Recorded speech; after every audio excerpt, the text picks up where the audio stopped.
بسم اللہ الرحمن الرحیم۔ السلام علیکم۔ رمضان کے تینوں عشروں کے لیے کوئی مخصوص دعا نہیں ہے، نہ ہی رمضان کے تینوں عشرے رحمت، مغفرت اور جہنم سے آزادی کے لیے مخصوص ہیں۔ ماہ رمضان مکمل طور پر اللہ کی رحمت ہے، اسی طرح مکمل مہینہ ہی بخشش اور جہنم سے آزادی کا مہینہ ہے۔ چنانچہ اس ماہ کے کچھ حصے کو کسی خاص چیز کے ساتھ مختص کرنا درست نہیں ہے، کیونکہ اللہ تعالیٰ کی خصوصی رحمت کا تقاضا ہی یہی ہے۔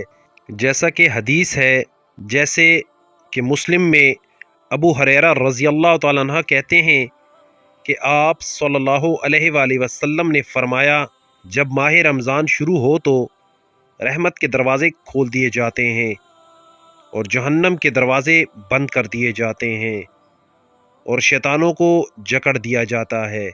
اسی طرح ترمذی میں ابو ہریرہ رضی اللہ تعالیٰ عنہ سے مروی ہے کہ آپ صلی اللہ علیہ وآلہ وسلم نے فرمایا، رمضان کی پہلی رات ہی شیاطین اور سرکش جنوں کو جکڑ دیا جاتا ہے، جہنم کے دروازے بند کر دیے جاتے ہیں، کوئی دروازہ کھلا نہیں رہتا۔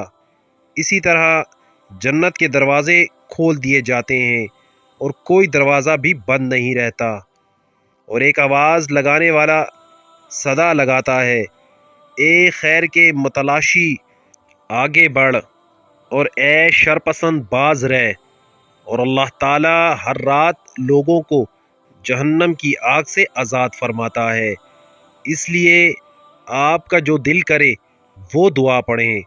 آخری عشرے لیلۃ القدر میں حضرت محمد صلی اللہ علیہ وآلہ وسلم نے یہ دعا پڑھنے کی تلقین فرمائی، اللہم انک عفو تحب العفو فاعف عنا۔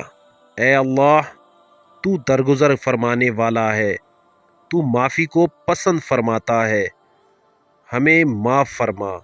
آمین ثم آمین۔